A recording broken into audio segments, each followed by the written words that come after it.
Hello students, आप सभी के लिए यूपी पॉलिटेक्निक का प्रीवियस ईयर का 2020 का जो फिज़िक्स का पेपर है आज उसको हम सॉल्व करने वाले हैं और बात करेंगे कि कैसे कैसे क्वेश्चंस उसमें आए हैं।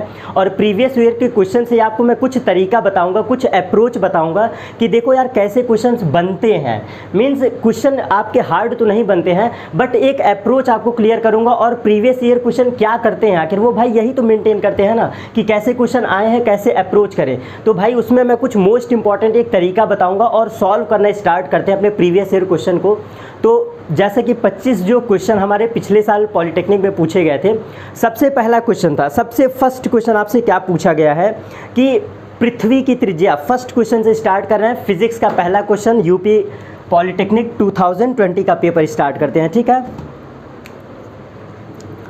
तो आपका फिजिक्स में जो पहला क्वेश्चन पूछा है यहाँ से कंटिन्यू करते हैं और आप सभी लोग कंटिन्यू हो जाइए। देखिए स्टार्ट करते हैं सॉल्यूशन को अपने।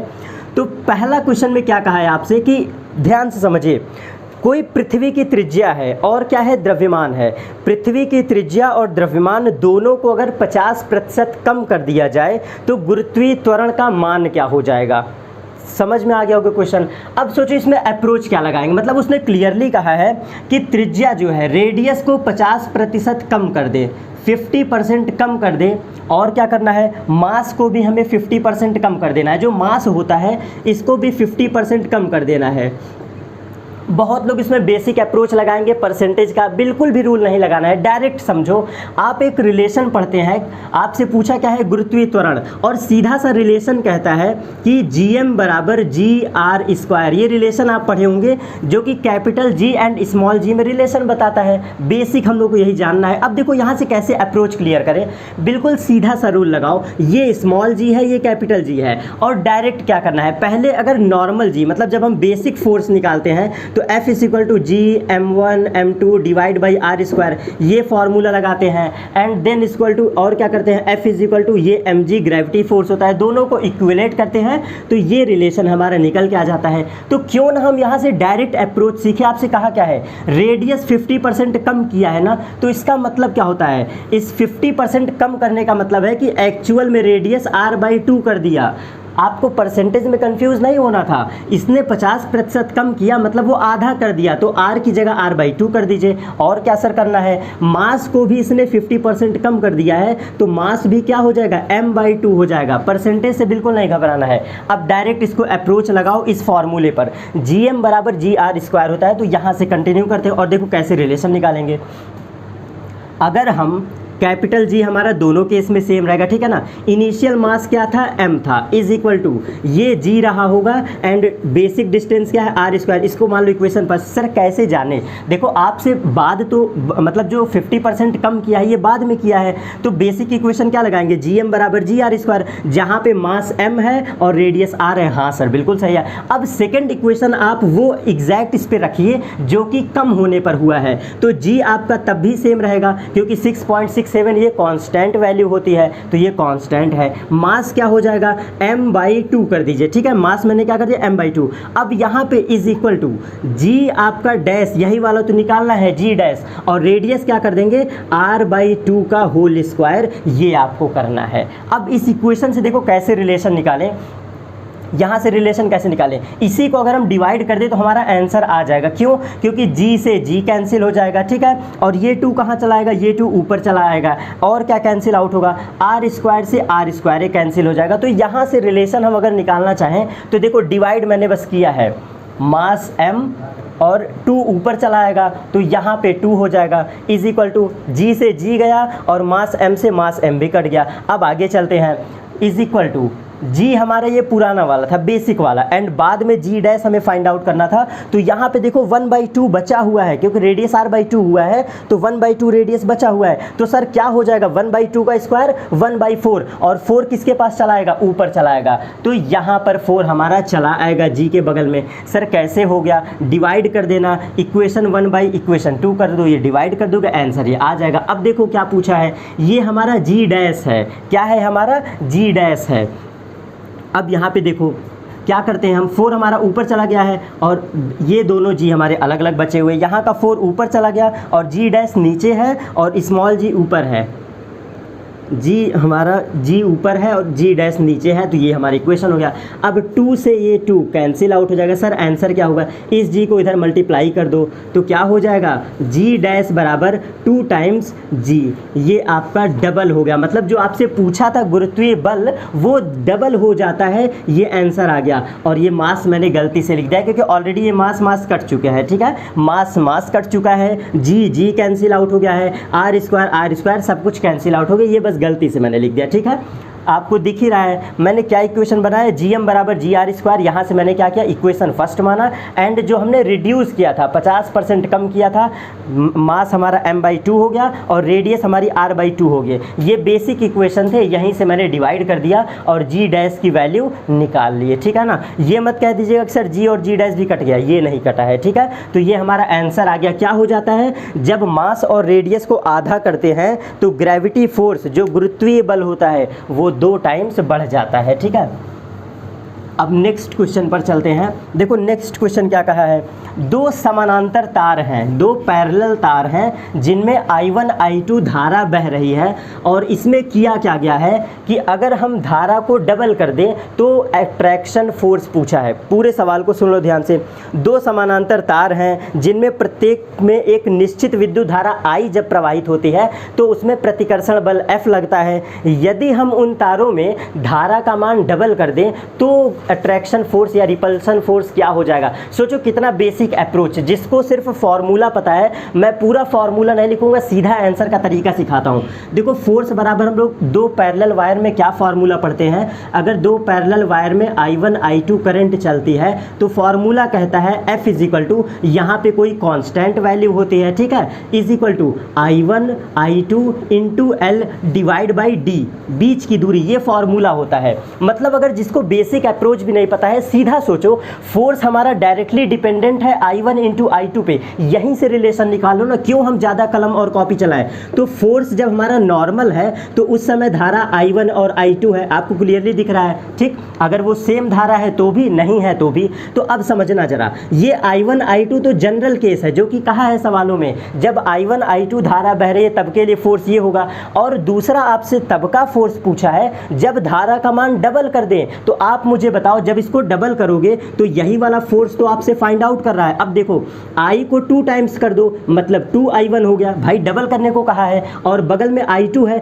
इसको भी 2 टाइम्स कर दो। ये देखो आपको रिलेशन क्या दिख गया, 2 दूना 4, मतलब कि अगर आप गलती से भी धारा को दुगना करते हैं तो फोर्स हमारा 4 गुना बढ़ जाएगा। सर कैसे समझे, 2 दूना 4, और बेसिक फोर्स तो ये है ही, तो जो हमारा रियल वाला फोर्स आया ये 4 गुना हो जाएगा इनिशियल फोर्स के। मतलब यार आप करते क्या हो, कांस्टेंट रखोगे, लेंथ रखोगे, डी रखोगे, आवश्यकता ही नहीं है, उसमें डायरेक्ट अप्रोच कहा है धारा से रिलेटेड। तो देख लो फोर्स आपका धारा के अनुक्रमानुपाती होता है, मैंने सीधा रिलेशन पढ़ा दिया और आंसर 100% सही है, ठीक है ना। तो मेरा अप्रोच भी समझना कि मैं बता कैसे रहा हूँ सवालों को, आपको ज़्यादा कलम नहीं चलाना है, बस दिमाग चलाना है, ठीक है। चलो अब नेक्स्ट क्वेश्चन पर चलते हैं। नेक्स्ट क्वेश्चन आपसे क्या कह रहा है, नेक्स्ट क्वेश्चन कह रहा है कि एक 4 किलोग्राम का द्रव्यमान है, ये थर्ड क्वेश्चन है। इसको भी देखो अप्रोच बताता हूँ कैसे क्लियर करना है। पहले तो सबसे पहली बात, क्वेश्चन बहुत कूल माइंड से पढ़ो, खुद ही आंसर आएगा। एक 4 किलोग्राम का द्रव्यमान है तथा 1 किलोग्राम का द्रव्यमान है। क्या कहा है, एक समान काइनेटिक एनर्जी, एक समान गतिज ऊर्जा से वो गति कर रहे हैं, तो रेखीय संवेग का अनुपात बताइए, ठीक है ना। सर क्या क्या सवालों में है, ध्यान से समझो। एक मास है 1 kg का, एक मास है 1 किलोग्राम का और दूसरा मास है 4 किलोग्राम का। हाँ सर क्लियर है, दोनों एक समान काइनेटिक एनर्जी से चल रहे हैं, मतलब K1 बराबर K2 है। इसमें भी बहुत लोग काइनेटिक एनर्जी अलग से निकालेंगे, K2 अलग से निकालेंगे, देन उसके बाद P1 P2 फाइंड आउट करेंगे। मैं कहूँगा इसको मत अप्रोच लगाओ, बेसिक देखो तरीका, kinetic energy is equal to half mv², ये जानते हो ना। इस रिलेशन को कन्वर्ट कर लो संवेग के फॉर्म में, तो मास से मल्टीप्लाई कर दो एंड मास से डिवाइड कर दो। सर क्योंकि ये देख लो रिलेशन अभी आ जाएगा, k इज इक्वल टू, ये दोनों मिलके बना देंगे mv का whole square divide by m, और इसको इधर साइड मल्टीप्लाई कर दो तो क्या बन जाएगा, p का स्क्वायर बराबर 2 टाइम्स mk, P का स्क्वायर बराबर 2 टाइम्स mk। इसी रिलेशन से आंसर निकालो, सीधा आपका आंसर आ जाएगा। ओके, तो ये हमें लगाना था यहाँ पे बेसिक रूल, ठीक है। तो क्या करें सर, ये देखो अब क्या इस रिलेशन से लिख सकते हैं कि P बराबर स्क्वायर रूट के अंदर 2 टाइम्स mk। ये रूल आपको पता होगा। सर क्यों इसको प्रूव किए? बेटा मैंने बहुत बार बताया ना, कभी भी फॉर्मूला रटो मत, बस तरीका समझो। ये फॉर्मूला आ गया, अब देखो 1 सेकंड में कैसे आंसर आता है।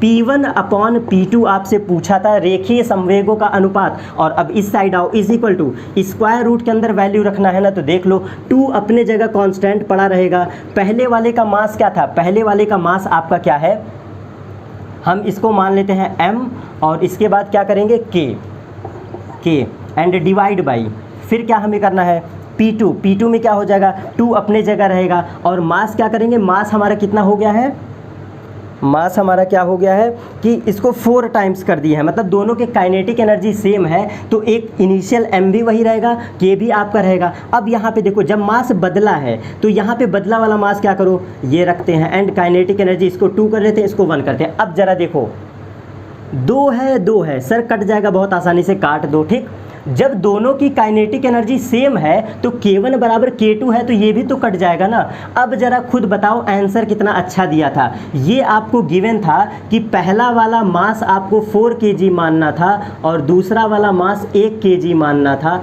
तो देखो यहाँ पे m1 अपॉन m2 करके आंसर आप निकाल सकते हो। ठीक, क्योंकि काइनेटिक एनर्जी कट गया, 2 से 2 कट गया, तो ये क्या इसको मान सकते हैं m1 अपॉन m2, क्योंकि रिलेशन दिख रहा है P1 डायरेक्टली प्रोपोर्शनल है m1 के, और यहाँ से रिलेशन क्लियर करके जब वैल्यू पुटअप करोगे तो क्या हो जाएगा, वैल्यू हमारा क्या हो जाएगा,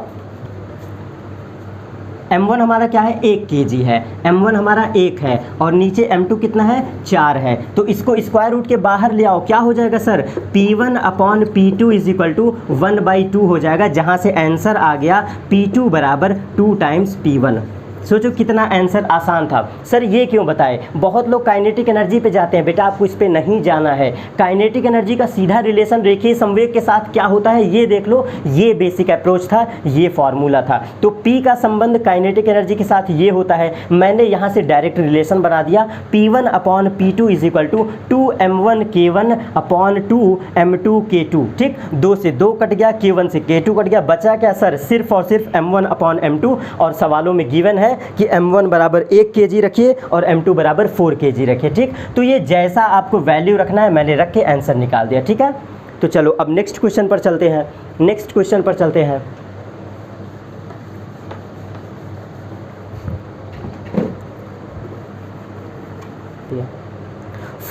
पर चलते हैं। देखो फोर्थ क्वेश्चन क्या है, 150 किलोग्राम का कोई स्कूटर है, कितना है 150 किलोग्राम का, 150 किलोग्राम का कोई स्कूटर है जो कि चल रहा है कितने 101 किलोमीटर पर हावर। मतलब कोई 150 किलोग्राम का स्कूटर है जो कि 108 किलोमीटर प्रति घंटे से गति कर रहा है, और स्कूटर को 10 सेकंड में, time t is equal to 10 second में, time t is equal to 10 second में रोकने में आवश्यक बल पूछा है। ये 3 चीज़ दिया है। ठीक है, सवालों में 3 चीज़ आपको गिवन है। मास गिवन है, हाँ सर अच्छी बात है, मास गिवन है, और एक वेलोसिटी गिवन है गाड़ी का।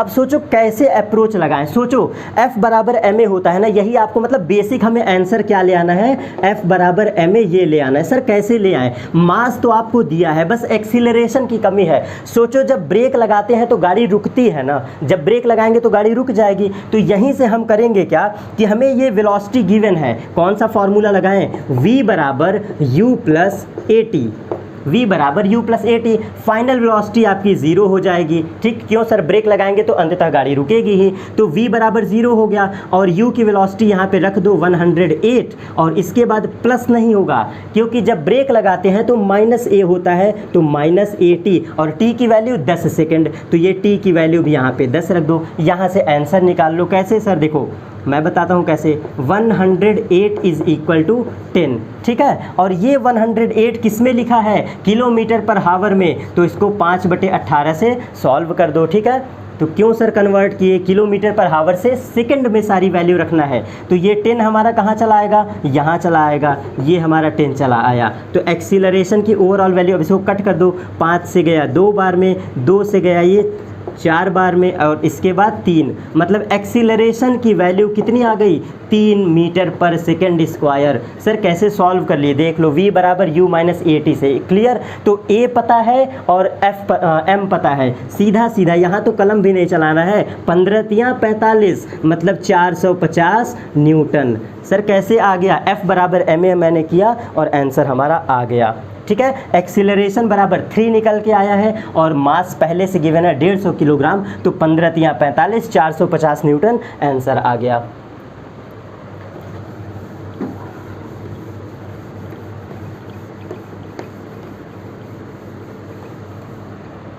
अब नेक्स्ट क्वेश्चन और क्या कह रहा है, एक लेज़र है, लेज़र से सिग्नल को क्या किया जाता है, चंद्रमा पर भेजा जा रहा है, टी सेकंड में वो वापस आ जाता है। अब देखो ऐसे समझो, ये हमारी छोटी सी अर्थ है, यहाँ से लेज़र भेजा गया है, यहाँ पर हमारा चंद्रमा है, चंद्रमा मतलब मून है, हाँ सर मून हो गया। अब यहाँ से ये लेज़र जाता है और आता है, और इतने में समय उसने कितना लिया, टोटल टी सेकंड। यहीं पे बच्चे गलती क्या करते हैं मैं बता रहा हूँ, यहाँ पे टी समय दिया है जाने का और आने का, ठीक है। और आपसे पूछा क्या है, उसमें सवालों में क्लियर पूछा है कि अर्थ से मून तक की दूरी बताइए, तो बिल्कुल जेन्युइन फॉर्मूला लगाना है, चाल बराबर दूरी बटे समय, चाल बराबर दूरी बटे समय का फॉर्मूला लगाना है, और s बराबर vt इसी को कहते हैं फॉर्मूला, s बराबर vt फॉर्मूला इसी को कहते हैं। वेलोसिटी क्या रखेंगे, प्रकाश की चाल c, क्योंकि प्रकाश चल रहा है यहाँ पे, तो प्रकाश की velocity c into sir time क्या रखें, जब कुल समय t है तो आधा समय कितना होगा, t/2। यही बच्चे गलती करते हैं, जितना समय आने में उतना समय जाने में, तो दूरी क्या होगी, ct/2। भूल से भी ये गलती मत करिएगा सवालों को पढ़ के कि सर पूरा t क्यों ना रख दे, आप रख सकते हो, ऑप्शन भी गिवन है, लेकिन सवाल को पढ़ के बेसिक अप्रोच तो देखो कि आपसे पूछा क्या है, जाने और आने का समय t दिया है, तो इसको डिवाइड करोगे ना, क्योंकि हमसे तो एक तरफ की दूरी पूछा है ना, कुल दूरी तो पूछा नहीं है, ठीक। तो इसलिए हमने समय क्या कर दिया, t/2, जितना समय जाने में उतना समय आने में, ठीक है। चलो अब आगे चलते हैं। एक चालक है, मतलब क्या क्वेश्चन देख रहे हो, पॉलिटेक्निक के क्या क्वेश्चन आ रहे हैं, पूछा है आपसे कि एक क्वेश्चन देखिए, इसको बता रहा हूँ, इरेज करें फिर समझाते हैं।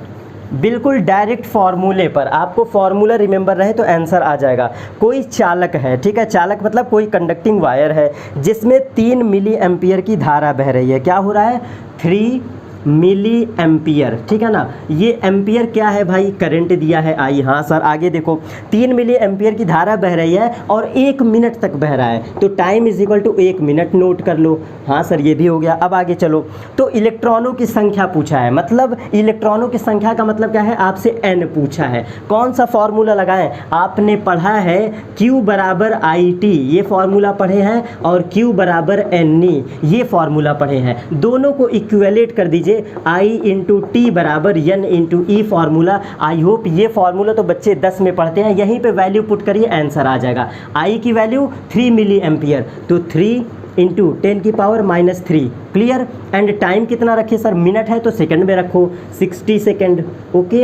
And divide by number n पूछा है, ई कहाँ, यहाँ आ जाएगा, तो 1.6 इंटू 10 की पावर -19, यही आपका आंसर हो गया। और ये हमारा क्या है, नंबर ऑफ इलेक्ट्रॉन्स, कितने सर इलेक्ट्रॉन प्रवाहित हुए, ये हमारा आंसर हो जाएगा। इसको कैंसिल आउट करेंगे, IT बराबर NE से, और नंबर ऑफ n निकल के चला आएगा, ठीक है। और मैं इसमें यहाँ पे क्या बताना चाह रहा हूँ, देखो मेरी बातें एक बात ध्यान से सुन लेना, कभी भी आपसे नंबर ऑफ इलेक्ट्रॉन पूछे, केवल और केवल सिंगल फार्मूला है, डायरेक्ट यही लगाना, IT बराबर NE। मतलब कोई भी आज तक सवाल बना है तो सिर्फ एक फार्मूला है, सिंगल फार्मूला ये, ठीक है।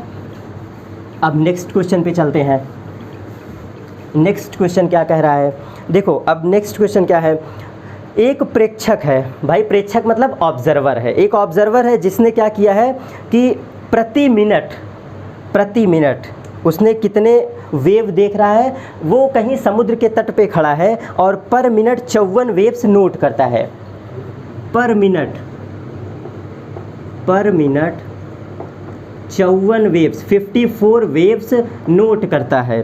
और इसके बाद क्या है, यदि तरंग की तरंग दैर्ध्य मतलब wavelength lambda is equal to given है क्या आपका 10 मीटर, 10 मीटर। और आपसे पूछा क्या है, तरंग का वेग पूछा है, तो v बराबर होता है n इंटू लेमडा, ये मैंने साउंड एंड वेव में पढ़ाया है, ठीक है। तो v पूछा है n into lambda. Sir lambda तो गिवन है, बड़ा आसान है, 10 हम रख देंगे। हाँ सर बिल्कुल सही है, लेकिन एक बात रिमेंबर रखना, जब आपको ये पर मिनट कहा है कि 54 वेव्स चल रहे हैं, तो यहाँ से फ्रीक्वेंसी कैसे निकालें। फ्रीक्वेंसी निकालने का रूल कहता है कि जब नंबर ऑफ वेव्स के टर्म में गिवन हो तो 1 मिनट में कितने वेव्स हो रहे हैं। फ्रीक्वेंसी क्या कहती है, कंप्लीट वन ऑस्किलेशन में कितने वेव्स। तो यहाँ पे हम n का मान क्या समझे सर, 60 डिवाइड बाई 54, जो मिनट है पर मिनट, ये टाइम आप ऊपर रखो 60/54, ये एक टाइप है। मतलब देखो मैं ऐसा कहूँ, केवल आपको घुमाने के लिए इसने सवालों में गिवन किया है, बाकी क्या करेंगे हम, पर मिनट कितना वो नोट करता है, 54 वेव्स। तो 60/54 करके यहाँ से हम क्या कर लेंगे, आंसर। कैसे सर, इसको कट कर लो, 6 से कटा 9 टाइम्स में, 6 से कटा 10 टाइम्स में, ये क्या हो गया 100 डिवाइड बाई 9। ये इसको सॉल्व कर लेंगे, ये हमारा आंसर हो जाएगा इतने मीटर पर सेकंड, ठीक है, इतने मीटर पर सेकंड हो जाएंगे। अब आगे चलते हैं। अब देखो ये बड़ा ज़बरदस्त क्वेश्चन है, सबसे मस्त क्वेश्चन अब आ गया मेरे पास। देखो यहाँ पर मैं आपको एक कंसेप्ट सिखाने वाला हूँ सवालों के ही थ्रू। 1 ओम के प्रतिरोध के तार को, क्या कहा है, 1 ओम का कोई प्रतिरोध तार है, इसको खींचा जाता है और उसकी व्यास क्या है, 0.25% परिवर्तित हो जाता है। तो तार के प्रतिरोध में प्रतिशत परिवर्तन बताइए, प्रतिशत परिवर्तन। अब देखो यहाँ पे ध्यान से सुनना, कभी भी कोई सवाल अगर परसेंटेज के चेंज का पूछे ना, आपको लगेगा सर हम कैलकुलेशन से सॉल्व करें। बेटा कैलकुलेशन से नहीं करना है, ये सवाल एक्चुअल में होते हैं इरर के बेस्ड कुछ कंसेप्ट पर। समझाता हूँ कैसे, क्योंकि प्रोसेस पे आओगे तो बहुत लॉन्ग प्रोसेस में फंस जाओगे। देखो क्लियरली, जब तार को खींचा जाता है तो वहाँ पे क्या नहीं चेंज होता है, आयतन कभी नहीं बदलता है, ठीक। तो आयतन नहीं बदलता है तो हम क्या लिख सकते हैं, आयतन हमारा नहीं बदलेगा, ठीक है ना, आयतन हमारा नहीं बदलेगा, मतलब ये हमारा कांस्टेंट रहता है।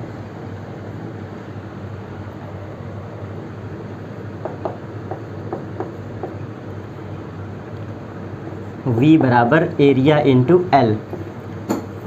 देखो V फॉर क्या है, वॉल्यूम, ये है आयतन, जो भी वायर आप खींच रहे हो उसका वॉल्यूम V है, ठीक। और ये ऑलवेज कांस्टेंट होता है। सर वॉल्यूम, तार का वॉल्यूम क्या होगा, ये एरिया होगा, और जितना लंबा तार होगा उसको अगर मल्टीप्लाई कर दो L लेंथ से तो ये आंसर निकल आ जाएगा। अब यहाँ से सर क्यों ये इक्वेशन लगाए, रीज़न था, यहाँ से लेंथ L बराबर हम लिख सकते हैं V/A, ये भी तो कांस्टेंट रहेगा।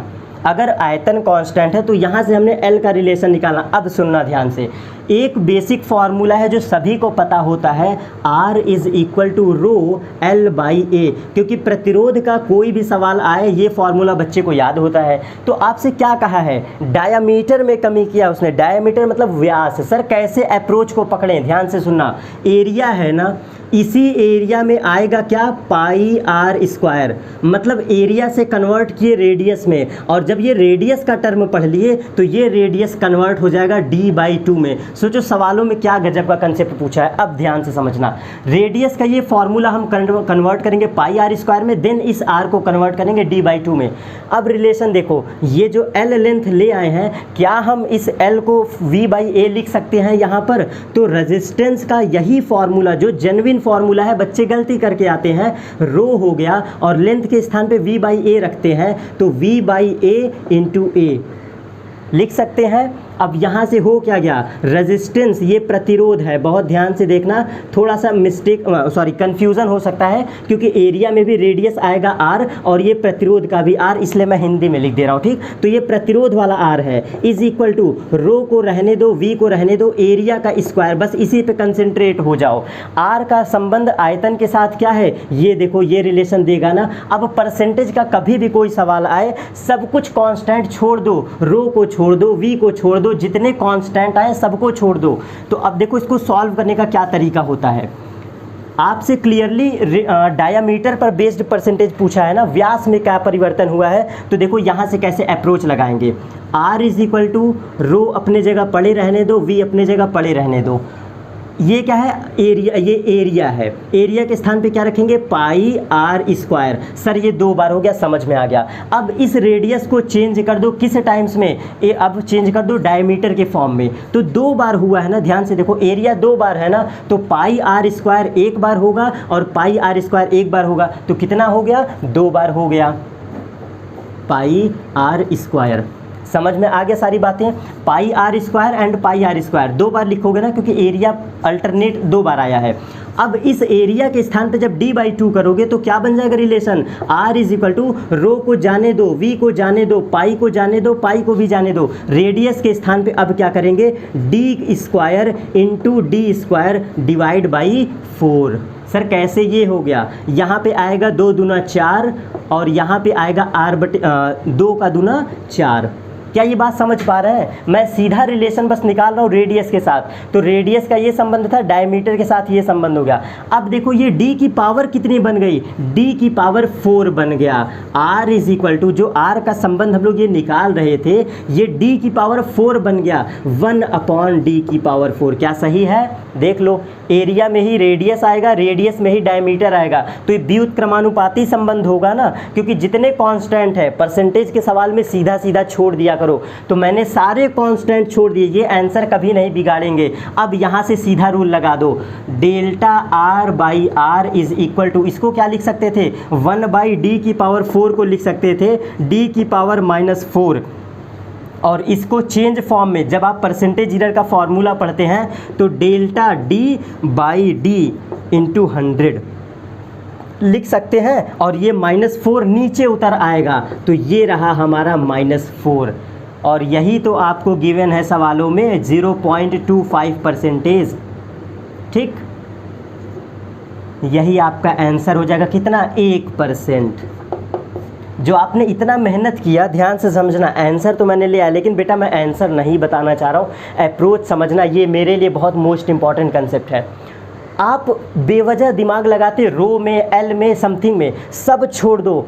दुनिया का आज तक कोई सवाल बनाए अगर परसेंटेज चेंज का पूछे कि इसका डायमीटर के साथ क्या संबंध है, या फिर वॉल्यूम का रेडियस चेंज करे तो क्या चेंज होता है, तो सीधा सा रूल लगाना, इस प्रतिरोध का एरिया के साथ क्या संबंध है, मैंने पहले ये निकाला, फिर अगेन मैंने क्या किया, एरिया को कन्वर्ट कर दिया रेडियस के फॉर्म में, pi R square into pi R square. Clear, तो रेडियस में आ गए, और रेडियस के बाद तब हम इसको कन्वर्ट कर दिए डायमीटर के फॉर्म में, तो रेडियस बराबर क्या होता है, डायमीटर डिवाइड बाई 2, तो जब स्क्वायर करेंगे तो d स्क्वायर बाई 4 हो जाएगा, d स्क्वायर बाई 4 हो जाएगा। तो कांस्टेंट मैं कह चुका हूँ, कांस्टेंट छोड़ दो, कांस्टेंट हमने छोड़ दिया, तो क्या बचा सर, d की पावर 4 एक्चुअल में बचा, और वो भी कैसा, व्युत्क्रमानुपाती संबंध। r का जो ये प्रतिरोध है, ये प्रतिरोध हमारा कैसा संबंध बनाया, व्युत्क्रमानुपाती संबंध। और देन हमने परसेंटेज एरर में इतना सीखा है कि जब इसको परसेंटेज में कन्वर्ट करते हैं तो डेल्टा d/d इंटू 100 लिखते हैं, और यही आपको गिवन था 0.25,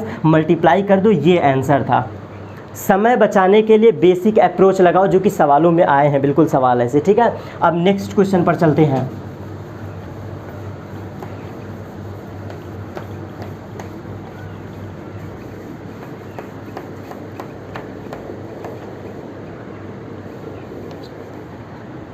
देखो नेक्स्ट क्वेश्चन क्या है कि कोई 0 डिग्री सेंटीग्रेड का क्या है, एक बर्फ़ है, ऐसे समझो, ये कोई बर्फ़ है, 0 डिग्री सेंटीग्रेड का सवाल ही पूरा पढ़ रहा हूँ।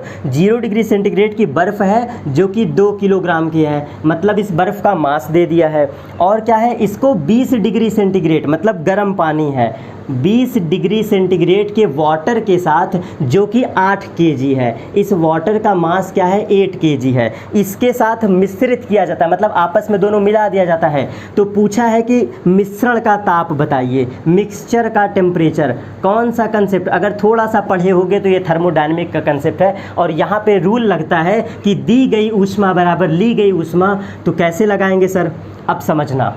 ये 0 डिग्री सेंटीग्रेड का बर्फ़ है, ये भी कंसेप्ट सीख लो, बड़ा, ये 2 ही सवाल मेरे लिए इस पेपर में सबसे मोस्ट इंपॉर्टेंट है।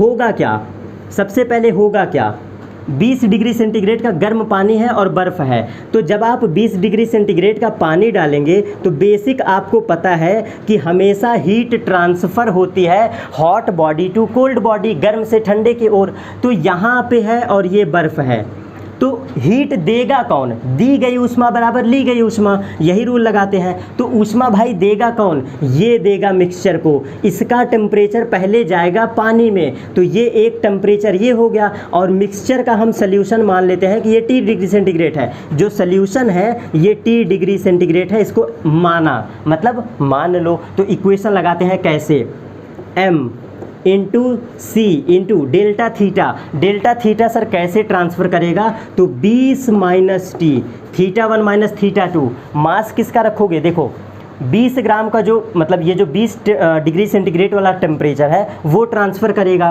तो 20 डिग्री सेंटीग्रेड माइनस टी, यहाँ से एनर्जी मिक्सचर में जाएगी, इसलिए थीटा 1 माइनस थीटा 2, ठीक। अब सी क्या होगा, सी हो जाएगा 1, और मास कितना है 8 kg है, तो ये 8 kg रखे इंटू 1 इंटू ये क्या हो गया 20 माइनस टी, ये एनर्जी देगा, जो हॉट है एनर्जी वो देगा। अब ये हो गया हमारा राइट हैंड साइड, तो दी गई ऊष्मा ये है। अब लेगा कौन कौन, ऊष्मा लेगा कौन कौन, एक तो बर्फ़ लेगा, पहली बात क्या करेगा हमारा बर्फ़ ऊष्मा लेगा, तो कैसे लेगा, ये मिक्सचर से लेगा, क्योंकि भाई 0 डिग्री सेंटीग्रेड से तो इसका टेम्परेचर ज़्यादा ही होगा ना मिक्सचर का, तो अब बॉडी कैसे टेम्परेचर ट्रांसफ़र करेगी, मिक्सचर से बर्फ़ को। तो अब रूल लगाओ कौन सा, m c डेल्टा थीटा, फिर से लिख लो। अब देखो मास किसका रखेंगे, अब की बार मास रखोगे किसका, इस बॉडी का, बर्फ़ का 2 kg, क्लियर।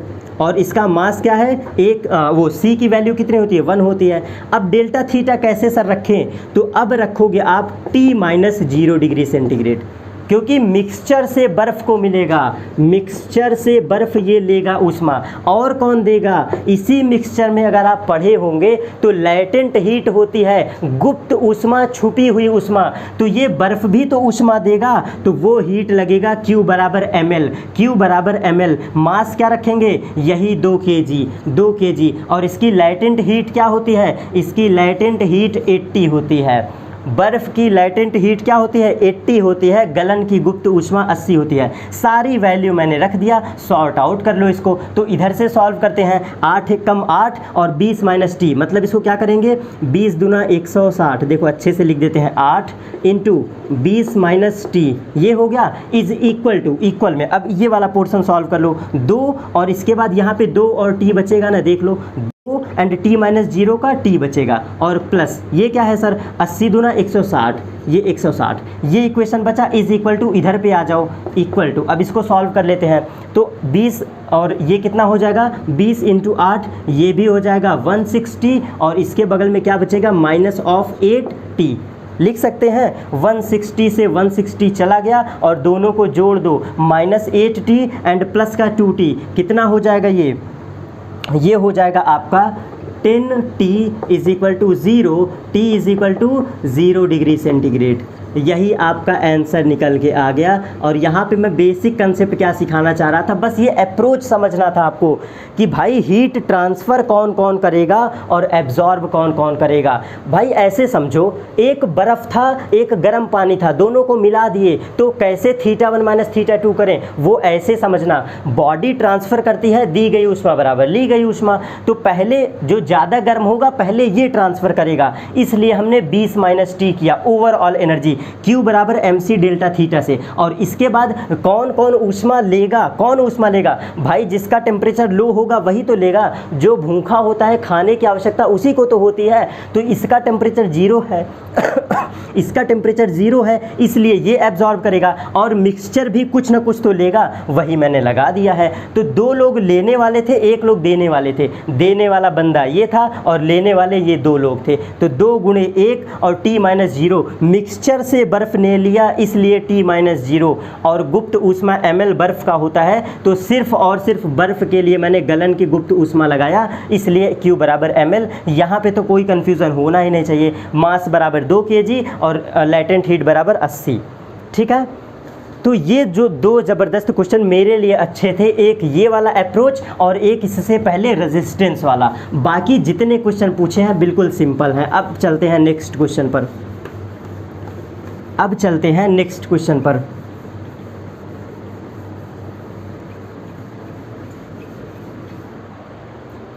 देखो नेक्स्ट क्वेश्चन क्या कह रहा है,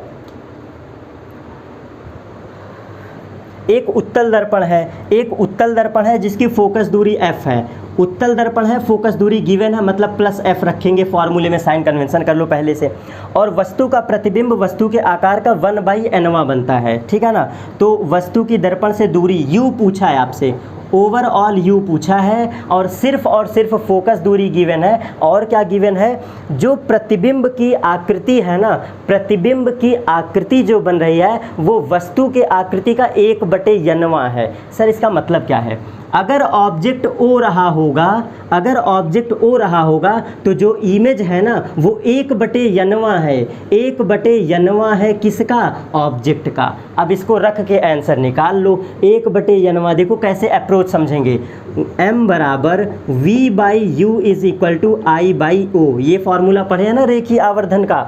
और होता क्या है देखना, यहाँ पे जो बच्चे गलती करते हैं समझाऊंगा, minus of v/u is equal to something होता है, फॉर्मूला पे वैल्यू रख दो, minus of v divide by u is equal to, उत्तल दर्पण के लिए I भी पॉजिटिव होता है, O भी पॉजिटिव होता है, साइन कन्वेंशन मत करना, कर भी दोगे तो कोई दिक्कत नहीं है, और यहाँ पे साइन कन्वेंशन मत करना, लेकिन दिखाऊंगा कि वैल्यू कैसे रखना है। इज इक्वल टू ऑब्जेक्ट के स्थान पे 1/n और रख दो ऑब्जेक्ट। ये मैंने अभी इमेज रखा है, ये इमेज की हाइट है, इमेज की हाइट क्या है 1/nवां, और ऑब्जेक्ट की लंबाई तो 1/nवां, क्या करेंगे इसको 1/nवां, देख लो वैल्यू रखे, इनटू ऑब्जेक्ट, ये इमेज है और ऑब्जेक्ट की लंबाई हमने ऑब्जेक्ट माना ही है, तो O से O चला गया। सर बचा क्या, v/u is equal to 1/n, यही बचा आपका।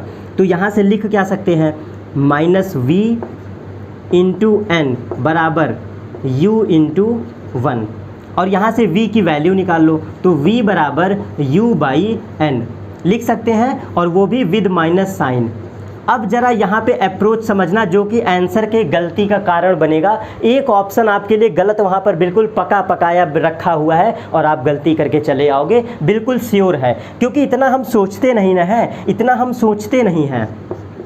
यहाँ पे v की वैल्यू क्या आ रही है, विद माइनस साइन ना, v की वैल्यू विद माइनस साइन आया है u/n रखने पर। अब आप तो तुरंत बिना सोचे समझे 1/f is equal to 1/f is equal to 1/u plus 1/v में वैल्यू रखोगे, आंसर निकालोगे और खुश होके ऑप्शन करके चले आओगे। घर पे कहोगे अरे मेरा क्वेश्चन सही हो गया। आप मुझे बताओ, यही तो आप गलती करके चले आए। बेशक यहाँ पे माइनस आया है, हम भी कुछ नहीं कर सकते हैं, बेशक यहाँ पे माइनस आया है, लेकिन आप जरा एक बार सोचे तो होते, क्या उत्तल दर्पण का v कभी निगेटिव होता है? क्या कोई उत्तल दर्पण कभी लेफ्ट साइड अपना इमेज बनाता है? भी नहीं बनाता है। तो ये आपको गलती का कारण दिया था। बेशक आंसर माइनस में आया है, लेकिन आपको वैल्यू रखना था v is equal to always u/n, और यही गलती करते हो आप लोग, क्योंकि ये आपको फंसाने के लिए है। उसने वैल्यू ऐसा दिया था, आप गलती करो, ये रखे और आंसर गलत आपके ऑप्शन में पड़ा रहेगा। सर आप कैसे समझे? मैं ऐसे समझा कि v बराबर माइनस साइन आया है ना भाई, हमने पढ़ा है उत्तल दर्पण का इमेज कभी निगेटिव बनता ही नहीं है, उत्तल दर्पण ऑलवेज राइट साइड इमेज बनाता है, तो इसलिए पॉजिटिव होगा। अब आंसर रखेंगे तो अब हमारा आंसर बिल्कुल एग्जैक्ट आएगा। तो देखो कैसे, जितना भी पढ़ा रहा हूँ, जिनको प्रॉब्लम होगी बैक एक बार वीडियो करके देख लेना। कंसेप्ट सवालों के दौरान एक बार में मैंने बताया है, दिक्कत हो तो प्लीज़ एक बार फिर से देख लीजिएगा। 1/f is equal to 1/u plus 1/v, सारी वैल्यू पता है, रख दो। 1/f is equal to 1/u, यही तो हमें फाइंड आउट करना है, प्लस v की वैल्यू क्या है u/n, तो 1 डिवाइड बाई u/n, जब यहाँ पे रखोगे u/n तो n ऊपर चला जाएगा, तो मैं ऊपर इसको पहले ही लिख दे रहा हूँ, ठीक है। तो ये हमारा ये हमारा n बन जाएगा, ये हमारा n बन जाएगा, ठीक है। अब एलसीएम लेते हैं, तो 1/f is equal to u and n plus 1 लिख सकते हैं, और यहाँ से u की वैल्यू क्या आ गई, क्रॉस मल्टीप्लिकेशन कर दो, क्रॉस मल्टीप्लिकेशन, तो u बराबर n प्लस 1 इंटू फोकस दूरी, ये रियल आंसर हो गया, ठीक है। ये एग्जैक्ट आंसर है, ये हमारा एग्जैक्ट आंसर है, क्योंकि फोकस दूरी पॉजिटिव था इसलिए यहाँ पे पॉजिटिव f मैंने रखा, कोई फ़र्क नहीं पड़ता है, प्लस f देख लो, ठीक है।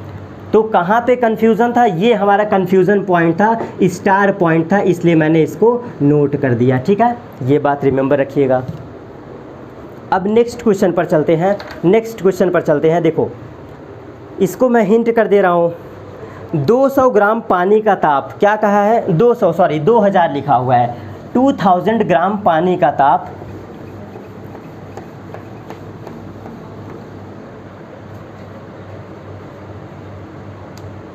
2000 ग्राम पानी का ताप, मतलब कि मास गिवन है 2000, ठीक है। और क्या कहा है, ताप 10 डिग्री सेंटीग्रेड से 50 डिग्री सेंटीग्रेड, टेम्परेचर हमारा 10 से 50 डिग्री सेंटीग्रेड हो जाता है। तो आवश्यक ऊष्मा की मात्रा, बिल्कुल हलवा क्वेश्चन, Q बराबर mc डेल्टा थीटा लगाओगे और सीधा सीधा आपसे ये ऊष्मा की मात्रा निकल के चला आएगा। तो मास की वैल्यू 2000, मास की वैल्यू 2000, C कितना रखोगे, 1 रखोगे, C कितना रखोगे, 1 रखोगे, जस्ट अभी पढ़े हो। और डेल्टा थीटा में आपको चेंज रखना है ना, तो 10 - 50 रियल कहता है, रियल फॉर्मूला कहता है θ1 - θ2, बट यहाँ पे आप डिफरेंस रखो, नो प्रॉब्लम, तो प्लस का 40 हो जाएगा। सर कैसे, 50 में से 10 गया तो 40 आएगा, क्योंकि आपसे ओवरऑल एनर्जी पूछा है तो प्लस माइनस यहाँ मैटर नहीं करेगा। तो 40 दूना 80, 80,000 कैलोरी हमारी ऊष्मा हो जाएगी, 80,000 कैलोरी हमारा ऊष्मा हो जाएगा। नेक्स्ट क्वेश्चन पर चलते हैं, नेक्स्ट क्वेश्चन पर चलते हैं। देखो ये नेक्स्ट क्वेश्चन क्या कह रहा है, प्रकाश, कोई प्रकाश है जिसकी तरंगदैर्घ्य वायु में 6000 एंगस्ट्रॉम है। कोई प्रकाश है जिसकी तरंगदैर्घ्य एयर में, लैम्डा एयर गिवन है 6000 एंगस्ट्रॉम, ठीक है। और माध्यम का अपवर्तनांक, मतलब मीडियम दिया है 1.5, या म्यू कहो चाहे जो कहो, मैं m बना के फॉर्मूला पढ़ाया था, इसलिए कोई भी मीडियम गिवन हो तो m मान सकते हैं, ठीक। अब पूछा क्या है, माध्यम में प्रकाश की आवृत्ति पूछा है तथा माध्यम में ही तरंगदैर्घ्य पूछा है। सवालों को भी ध्यान से पढ़ना, आवृत्ति आपसे पूछा है, फ्रीक्वेंसी इन मीडियम, मतलब भाई माध्यम में आवृत्ति क्या है ये पूछा है, और माध्यम का ही तरंगदैर्घ्य पूछा है। उस माध्यम में प्रकाश की तरंगदैर्घ्य क्या होगा ये आपसे पूछा है। सर कैसे निकालें, पहले बेसिक फार्मूला लगाओ, लेम्डा पता है, म्यू पता है, तो सबसे पहले क्या करोगे, V बराबर n लैम्डा फार्मूला से आवृत्ति निकाल लो, V बराबर n लैम्डा फार्मूला से आवृत्ति निकाल लो, ठीक। ठीक है, तो चलो देखो यहाँ से हम क्या करते हैं, पहले V की वैल्यू निकालते हैं। तो V की वैल्यू क्या हमारी निकल के आएगी, V = n लैम्डा, और यहाँ पे हम क्या निकाल सकते हैं, आवृत्ति, फ्रीक्वेंसी n यहाँ से निकाल सकते हैं, n बराबर लैम्डा पता है और V पता है, तो हम क्या निकाल सकते हैं, और क्या पता है, लैम्डा गिवन है और n पता है। हाँ देखिए सुनिए, लैम्डा हमें गिवन है, V बराबर n लैम्डा फार्मूला से यहाँ पे हम सॉल्व करते हैं, ठीक है। तो सबसे पहले हम क्या करेंगे कि प्रकाश के बारे में बात किया है ना, तो प्रकाश के बारे में बात किया है, तो यहाँ से हम क्या करते हैं, मीडियम के रिस्पेक्ट में पहले फ्रीक्वेंसी निकाल लेते हैं। तो V बराबर n लैम्डा है, क्या इसी को C बराबर n लैम्डा लिख सकते हैं, हाँ सर लिख सकते हैं। तो C क्या होता है, 3 × 10⁸, clear, and divide by 6000 angstrom is equal to n। Frequency निकल आएगा, कैसे सर, V बराबर n लैम्डा से n क्या गिवन करता है, फ्रीक्वेंसी, आवृत्ति।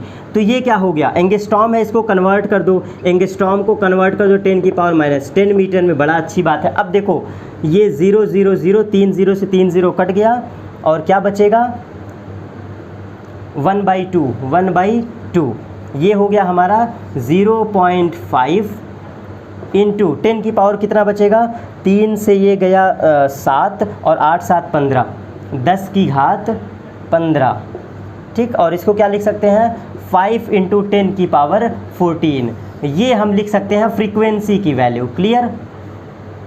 अब ज़रा सुनना यहाँ पे, क्योंकि बहुत आसान सवाल बट टफ भी बहुत है। लैम्डा एयर गिवन था और माध्यम गिवन था, आवृत्ति और ये पूछा है। भाई आवृत्ति का फॉर्मूला लगा सकते हैं ना, C बराबर n लैम्डा, क्योंकि प्रकाश की बात किया है, तो 3 × 10⁸ रखे और ये वेवलेंथ रखे, और इसके बाद हमारी क्या निकल के आ गई, आवृत्ति। अब आपको पता है कि आवृत्ति कभी नहीं बदलती, आपको पता है कि आवृत्ति कभी नहीं बदलती, तो जो हमारी फ्रीक्वेंसी की वैल्यू होगी, मीडियम में भी फ्रीक्वेंसी क्या होगा, माध्यम का भी जो फ्रीक्वेंसी होगा n, वो भी यही वैल्यू होगी। तो 5 इंटू 10 की पावर 14, ये फ्रीक्वेंसी हमारी कभी नहीं बदलेगी, ये फ्रीक्वेंसी हमारी कभी नहीं बदलेगी। ठीक है, क्लियर। अब क्या फॉर्मूला लगाए, अब सोचो ज़रा सा, क्या पूछा है आपसे, माध्यम का तरंग दैर्ध्य पूछा है, माध्यम का तरंग दैर्ध्य, क्योंकि फ्रीक्वेंसी हम निकाल के बैठ गए दोनों जगह का। अब ज़रा सोचो कैसे लगाएंगे सवाल। तो यहाँ पे ये अप्रोच आपको लगाना है कि तरंग दैर्ध्य भी तो वेलोसिटी पर डिपेंड होती है ना, तो क्यों ना हम एक फार्मूला लगा दें। कौन सा फार्मूला सर? देखो बिल्कुल बेसिक फार्मूला हम लोग जानते हैं कि velocity of medium is equal to, अब ध्यान से सुनना, velocity of medium is equal to velocity in air, velocity in air and divide by, यहाँ पे क्या रखते हैं, velocity in air and divide by medium. याद है ये रूल? याद करो, किसी भी माध्यम में वेलोसिटी क्या होता है, घट जाता है। ठीक, तो वेलोसिटी इन एयर तो हमें पता है क्या होगा सर, पता है हमें पहले से, मीडियम भी पता है, तो क्यों ना डिवाइड करके निकाल लें, क्यों ना हम क्या करें, डिवाइड करके निकाल लें। तो यहाँ से जो है, यहाँ से हम क्या कर सकते हैं कि रखते हैं वैल्यू 3 इंटू 10 की power 8 and divide by medium कितना है 1.5।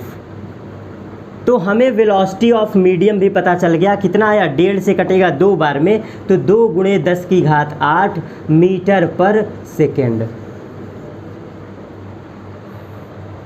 सबसे पहले हम इस लेमडा से क्या निकाले, फ्रीक्वेंसी निकाले इस फॉर्मूले से। हाँ सर फ्रीक्वेंसी आ गया, तो फ्रीक्वेंसी आपको पता है 1000 मीडियम हो जाए फ्रीक्वेंसी कभी नहीं बदलता, तो यही आंसर रहेगा फ्रीक्वेंसी का। और हमें क्या पता है, वेलोसिटी ऑफ मीडियम, जिस भी मीडियम का वेग निकालना है ये फार्मूला लगाओगे, velocity in air divide by medium, तो यहाँ से ये भी निकालिए। अब बड़ी अच्छी बात थी कि इसी फार्मूले को v बराबर Vm बराबर N M into lambda M लिख सकते हैं। v बराबर एन लैम्डा है। अब हम सब कुछ मीडियम की बात कर रहे हैं, वेलोसिटी ऑफ मीडियम ये पता है, ये हमारा वेलोसिटी ऑफ मीडियम है। और आवृत्ति भी हमें पता है, आवृत्ति क्या हो जाएगी, ये हो जाएगी, क्योंकि कभी बदलता ही नहीं है, रख देते हैं 2 इंटू 10 की power 8, clear, and divide by आवृत्ति रख दो, आवृत्ति 5 इंटू 10 की power 14 is equal to lambda medium ही तो बचेगा ना। ऊपर फार्मूला देखो, ऊपर वाला फार्मूला देखो, लेमडा मिनिमम के बराबर क्या होगा, velocity of medium divide by medium. तो देख लो मैंने क्या किया, यहाँ पे मैंने वेलोसिटी रख दिया और ये हमने फ्रीक्वेंसी रख दिया, जो कि फ्रीक्वेंसी कभी नहीं बदलती है। तो ये हमारा आंसर आ गया लेमडा ऑफ मीडियम। ये आपसे पूछा था, क्या ये अप्रोच समझ में आया? यहाँ पे यूज़ क्या किया था? मैक्सिमम बच्चे ये भी गलती कर देते हैं, एयर का आपको वेवलेंथ पता था और मीडियम पता था, सबसे पहले फार्मूला लगा के हम क्या निकालिए, फ्रीक्वेंसी, और फ्रीक्वेंसी कभी नहीं बदलती, तो फ्रीक्वेंसी दोनों मीडियम में नहीं बदलता, तो फ्रीक्वेंसी हम निकाल लिए। फिर general formula velocity of medium is equal to velocity in air divide by medium, मतलब जिस भी माध्यम में आपको वेग निकालना है वहाँ पे एयर वाला वेलोसिटी रखो और डिवाइड कर दो मीडियम से, तो वेलोसिटी मीडियम वाला आ गया, देख लो 3 इंटू 10 की पावर 8 एंड डिवाइड बाई 1.5, ये वेलोसिटी आ गया। अब जनरल फार्मूला तुम पढ़े हो, v बराबर एन लैम्डा, और यहाँ से ये लैम्डा मीडियम निकाल लिए हम, क्लियर। अब चलते हैं नेक्स्ट क्वेश्चन पर।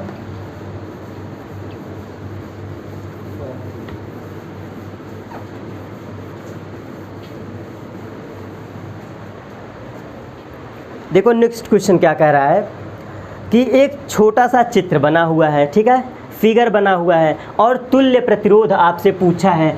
आई होप इतना आप पढ़े होंगे कि ये क्लियरली देख के क्या दिख रहा है, व्हीट स्टोन ब्रिज है। ये एक प्रकार का व्हीट स्टोन ब्रिज है जिसमें होता क्या है, कुछ ऐसा फिगर बना है और ए और बी के बीच का तुल्य प्रतिरोध पूछा है, ऐसा फिगर है, बीच में एक 10 ओम का रेजिस्टेंस जोड़ा हुआ है। सोचो जब दिख के हमें पता चल गया कि ये व्हीट स्टोन ब्रिज है, 2 ओम 2 ओम एंड 2 ओम, 2 ओम, सब कुछ ये कितना गिवन है 2 ओम, बीच में 10 ओम गिवन है। यहाँ पे कुछ भी लिखा हो तो व्हीटस्टोन ब्रिज के केस में ये क्या होता है, गायब हो जाता है।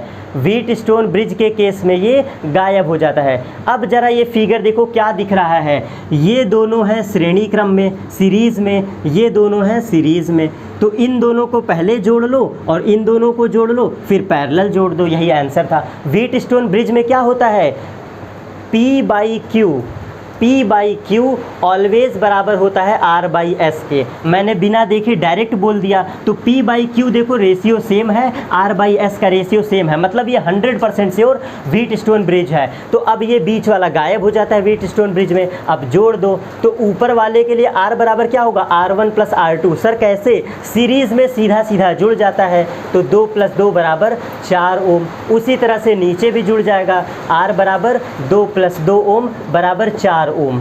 ठीक, तो यहाँ का हमने निकाल लिया, यहाँ का निकाल लिया। अब ये फिगर बदल गया कैसा, अब ये फिगर बदल गया कुछ ऐसा,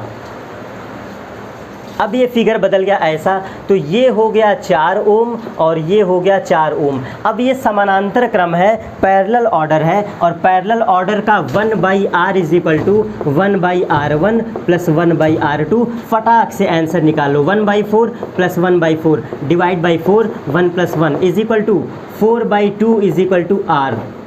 देख लो कितना फास्ट कैलकुलेशन, 1/4 + 1/4 जोड़ दो, 1 + 1 2 और डिवाइड बाई 4, इसको सीधा उल्टा मैंने कर दिया, 4/2 = r/1 लिख सकते हैं। तो आंसर आ गया, r की वैल्यू 2 ओम ओवरऑल आंसर आ गया।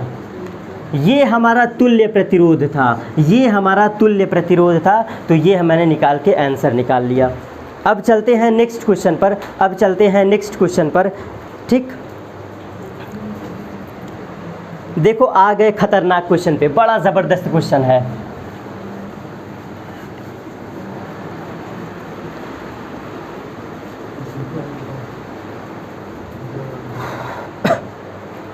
देखो एक कार है, विरामावस्था से चलती है और अल्फ़ा से मतलब क्या है, उसका एक्सीलरेशन है, देन वो वंस अगेन बीटा से मंदित होकर उसका एक्सीलरेशन जो है बीटा से रिटार्डेशन होकर वो विरामावस्था में रुक जाती है, और टोटल समय t गिवन है। आपसे पूछा है मैक्सिमम वेग, अधिकतम वेग। पहले तो सवाल का थीम समझो कि सॉल्व कैसे करेंगे, तब तो सवाल समझोगे। देखो हुआ क्या था, कोई बाइक है, कोई बाइक है, ये पहले अल्फ़ा से एक्सीलरेट हुआ, कुछ दूरी तक अल्फ़ा से एक्सीलरेट हुआ, हाँ सर ठीक। फिर क्या हुआ, यहाँ से इसने रिटार्डेशन शुरू किया, बीटा से ये रिटार्डेशन हुआ, और रिटार्डेशन जब होता है तो अंततः गाड़ी क्या होती है, रुक जाती है, मतलब v बराबर 0 हो जाता है। भाई आप ब्रेक मारोगे, रिटार्डेशन करोगे तो गाड़ी रुकेगी ही ना, ये थीम था सवाल का। और पूरा समय गिवन था t, पूरा समय गिवन था t। अब अप्रोच देखो, बड़ा प्रोसेस लॉन्ग है लेकिन अप्रोच बिल्कुल बच्चों वाला है। अगर कोई गाड़ी चलना शुरू करती है तो इनिशियल वेलोसिटी 0 होती है, और साफो साफ सवालों में लिखा है विरामावस्था से गाड़ी चल रही है, तो 100% श्योर है u बराबर 0। देखो फार्मूला, यहाँ पे u 0 है तो यहाँ की वेलोसिटी v मान सकते हो। इस दौरान क्या होगा, v1 बराबर u प्लस at, फार्मूला पढ़े हो, v1 बराबर u बराबर 0 एंड प्लस अल्फ़ा t1। आपको टोटल समय गिवन है, ये बीच के इंटरवल का नहीं गिवन है। एज्यूम कर लो t1, एज्यूम कर लो t2। क्लियर? तो जो इतनी छोटी दूरी थी इसके लिए v1 बराबर अल्फ़ा t1, इसको मान लो इक्वेशन नंबर 2, इक्वेशन नंबर 1। ठीक है, हाँ सर हो गया। अब ज़रा बताना, जब इसका अंतिम वेग अल्फ़ा t1 है तो इस बॉडी के लिए, ये इतने पार्ट के लिए इनिशियल वेलोसिटी यही रहेगा ना। तो अब यहाँ पे जब अप्रोच लगाओगे सेकंड पार्ट के लिए तो v बराबर u प्लस at लिख सकते हो। ठीक, यही फार्मूला लगाओगे तो अंतिम वेलोसिटी तो 0 हो गया ना, क्योंकि जब ये पार्ट की स्टडी करोगे तो इस गाड़ी का अंतिम वेग, मतलब इस बाइक का जो यहाँ पर वेग था वो सेकंड वाले के लिए इनिशियल वेलोसिटी बन जाएगा। तो ये u क्या हो जाएगा, ये काम करेगा अल्फ़ा और t1। क्या समझ में आया? मैंने पहले बेसिक स्टडी किया कैसे सर, v1 बराबर u80 से। ठीक, तो यहाँ का हमें वेलोसिटी पता चल गया, अंतिम वेग पता चल गया, हाँ सर निकाल लिए।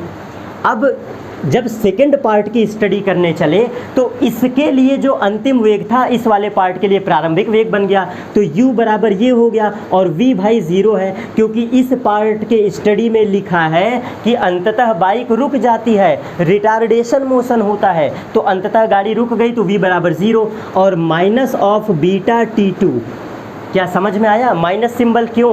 क्योंकि रिटार्डेशन है तो माइनस बीटा, और यहाँ का एक्सीलरेशन गिवन है, बीटा रखना है, और समय कितना लिया? t2। बिल्कुल सभी को क्लियर? अब आगे चलते हैं। देखो alpha t1 is equal to beta t2 लिख सकते हैं, बिल्कुल लिख सकते हैं। और सवालों में गिवन क्या था कि कुल समय बराबर t1 प्लस t2 is equal to overall t था। ओवरऑल t ये गिवन है, तो यहाँ से इस इक्वेशन से हम t2 की वैल्यू फाइंड आउट कर लेते हैं। तो t2 बराबर क्या हो जाएगा? Alpha t1 divide by beta लिख सकते हैं।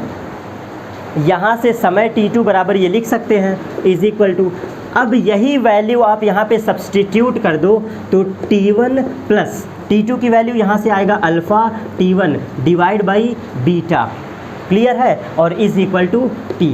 अब इसको सॉल्व कर लो तो सर ये इक्वेशन क्या बनेगा? इक्वेशन बनेगा आपका, t1 कॉमन ले लेते हैं, t1 हम कॉमन ले लेते हैं, आंसर हो जाएगा alpha plus beta divide by beta.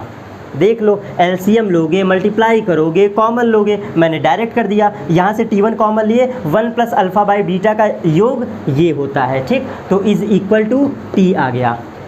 सोचो सवाल कितना ज़बरदस्त था, सवाल कितना ज़बरदस्त था कि पहले गाड़ी अल्फ़ा से चली और बीटा से मंदित हो गई, रिटार्डेशन हो गया, तो यहाँ पे u और यहाँ पे v, तो जब गाड़ी सेकंड पार्ट में चलना शुरू की तो इसका प्रारंभिक वेग कौन बनेगा? यही बनेगा ना, अल्फ़ा t1। तो इसका यूज़ यहाँ पे कर दिया प्रारंभिक वेग की तरह, और यहाँ पे अप्रोच ये समझना था जो कि सवालों में नहीं गिवन था। भाई जब ब्रेक लगाते हैं तो गाड़ी रुक जाती है, इसलिए v बराबर 0 हो गया इस सेकंड केस के लिए, और यहाँ पे लगा हुआ समय हमने एज्यूम किया था t2, तो इसलिए मैंने सारा कन्वर्ट किया, t1 मैंने माना था, t2 मैंने माना था, तो इसको आप बदलोगे ना, क्योंकि जब हम मानते हैं कोई वैल्यू तो उसको बदलना पड़ता है मेन फॉर्म में। तो ये t1 ये t2 मैंने यहाँ पे रख दिया, अल्फ़ा t1 ये वाली वैल्यू और बीटा t2 जो कि सवालों में एज्यूम किए थे।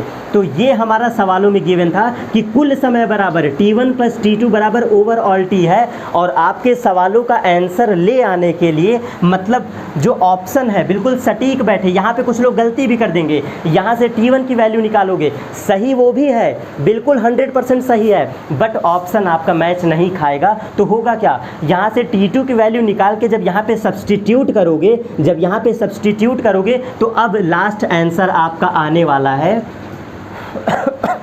क्या? एक सेकंड देखो, सांस लेता हूँ, अब बताता हूँ। आपसे पूछा क्या था? मैक्सिमम वेलोसिटी, आपसे पूछा था मैक्स वेलोसिटी। अब ज़रा मुझे बताओ, यहाँ से लेके यहाँ के दौरान अधिकतम वेलोसिटी गाड़ी की कब थी? यही बच्चे नहीं पहचान पाते हैं, क्योंकि उसकी मैक्सिमम वेलोसिटी v बराबर अल्फ़ा t1 था। सर कैसे पहचान गए? देखो मैंने निकाला है ना, v1 बराबर अल्फ़ा t1, मतलब जो यहाँ पे v1 था यही सबसे अधिकतम वेलोसिटी था। सर कैसे? यहाँ पे भी v0 और यहाँ पर भी v0, तो अधिकतम वेलोसिटी कब हुआ? अल्फ़ा t1 पर हुआ। तो यहीं पर वैल्यू सब्सटीट्यूट कर दोगे तो v मैक्स क्या हो जाएगा? v मैक्सिमम बराबर अल्फ़ा इंटू t1, और यहाँ से t1 की value in terms of t ले लो, तो t1 की वैल्यू क्या लिख सकते हैं? Beta into t divide by alpha plus beta, ठीक। तो ये t1 की वैल्यू हम यहाँ पे सब्सटीट्यूट कर देंगे, तो alpha into beta into T divide by alpha plus beta, ये आपका ओवरऑल क्या हो जाएगा? आंसर हो जाएगा। ठीक है, क्लियर? क्योंकि मैक्सिमम वेलोसिटी गाड़ी की ये थी, आपकी मैक्सिमम वेलोसिटी आपकी गाड़ी की क्या थी? v1 बराबर अल्फ़ा t1 था, क्लियर। और ये हमने क्यों अप्रोच लगाया? क्योंकि समय को हमें कन्वर्ट करना था इन टर्म्स ऑफ t। ठीक है, रिपीट करके देख लेना कंसेप्ट को, 2 बार मैंने रिवाइज किया, समझ में आ जाएगा। ठीक है, अब चलते हैं नेक्स्ट क्वेश्चन पर। मैक्सिमम वेलोसिटी हमारा अल्फ़ा t1 था इस क्वेश्चन में, ठीक।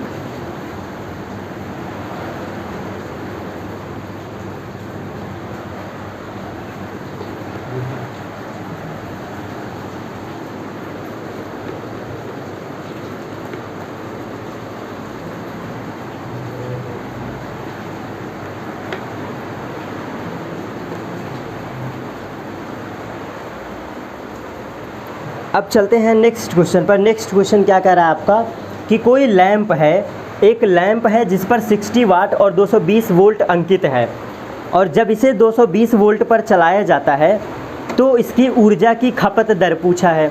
तो कैसे लगाओगे? R बराबर हम लोग पढ़े हैं, R बराबर पढ़े हैं V² डिवाइड बाई रो। ये फॉर्मूला हम लोग पढ़े हैं, R = V² divide by rho. ठीक है, तो यहाँ पे करेंगे क्या, 220 गुणे 220 डिवाइड बाई रो की वैल्यू गिवन है सवालों में 60 हो जाएगा आपका 60।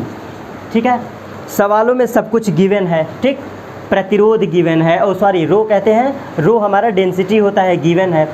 तो यहाँ से R की वैल्यू निकाल लेंगे। ठीक, यहाँ से R फाइंड आउट कर लेंगे। और अब क्या करेंगे, जब यहाँ से R की वैल्यू फाइंड आउट हो जाएगी, जो भी आएगा, तो पावर बराबर हम पढ़े हैं, पावर बराबर V² divide by R। Power बराबर हम पढ़े हैं V² बाई R। यही पावर तो होता है ऊर्जा की खपत दर। तो यहाँ पे आपसे सवालों में क्या कहा है, यहाँ पे सवालों में कहा है कि 200 वोल्ट रख के आंसर निकालो। तो यहाँ पे वोल्टेज 200 गुणे 200, और ये जो R की वैल्यू आएगी, यहाँ पे R की वैल्यू सब्सटीट्यूट करके आंसर निकाल सकते हैं। क्लियर? तो ये हमारा ये भी क्वेश्चन सॉल्व हो गया। अब और नेक्स्ट क्वेश्चन क्या कहता है कि कोई बंदूक है। देखो ये कंसेप्ट मैंने पढ़ाया है, बिल्कुल सेम हूबहू ऐसा क्वेश्चन आ गया, कंजर्वेशन पर बेस्ड। एक बुलेट है, एक गोली है, जो कि दोनों चलाई जाती हैं, बंदूक का वेग पूछा है। बस कभी भी ऐसा क्वेश्चन दिख जाए बुलेट एंड गन का, तो बस एक फार्मूला लगाना, m1v1 बराबर m2v2, जो कि conservation of bullet and conservation of क्या है, गन लगता है। तो यहाँ पे गिवन क्या था, 5 किलोग्राम का क्या है, एक बंदूक है, मतलब ये गन का मास है, GUN गन, और 0.01 किलोग्राम की गोली है, मतलब बुलेट का मास कितना है, बुलेट का मास गिवन है 0.01 kg। ठीक है, ये हो गया। और गोली की वेलोसिटी, मतलब बुलेट का वेलोसिटी गिवन है कितना, 250 मीटर पर सेकंड, 250 मीटर पर सेकंड। अब देख लो कितना सेट हो गया वैल्यू, जिधर भी मन करे, चाहे राइट चाहे लेफ्ट, कि रख दो सारी वैल्यू। तो बुलेट की वैल्यू क्या है, 0.01। ठीक है, क्लियर, इनटू बुलेट की वेलोसिटी कितनी है, 250 मीटर पर सेकंड। ठीक है, इज इक्वल टू, आपसे मास पूछा, सॉरी वेलोसिटी पूछा है गन का, तो V1 ही फाइंड आउट करना है, और मास कितना है 5 kg। तो ये इक्वेशन सॉल्व कर लेंगे और यहाँ से हमारा आंसर निकल आएगा। 5 से ये कट जाएगा कितने बार में, 50 बार में। ठीक, और 50 × 1 ये कितना हो जाएगा, 50 एंड 0.50 मीटर पर सेकेंड। ठीक है, मीटर पर सेकेंड।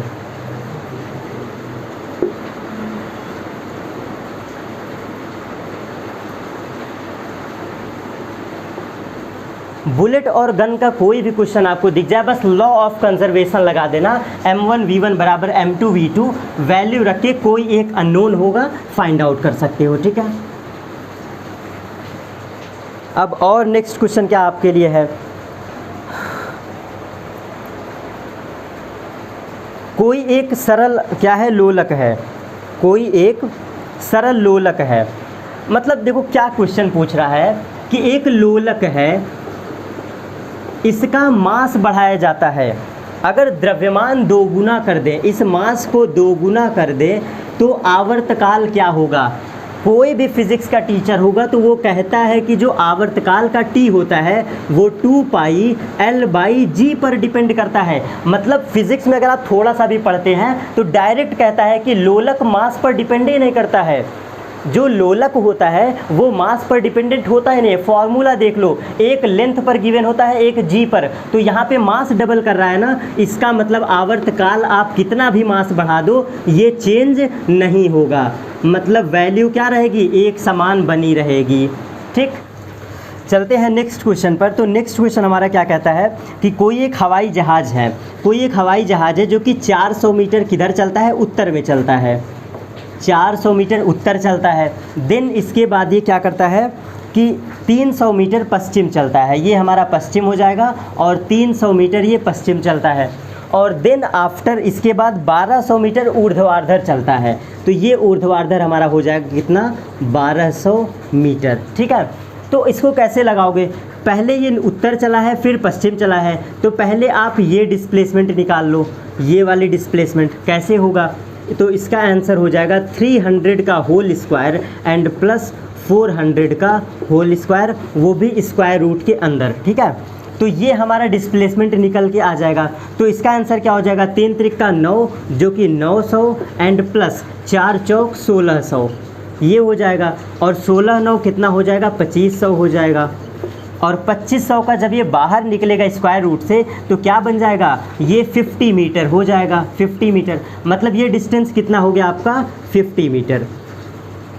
ठीक, अब ज़रा देखना, ये 50 मीटर हमारा इस दो बॉडी के लिए डिस्प्लेसमेंट था, लेकिन एक्चुअल आपसे क्या पूछा था कि इनिशियल डिस्प्लेसमेंट बताइए इस जहाज़ का, तो आपसे ये पूछा था डिस्टेंस, ये डिस्टेंस पूछा था।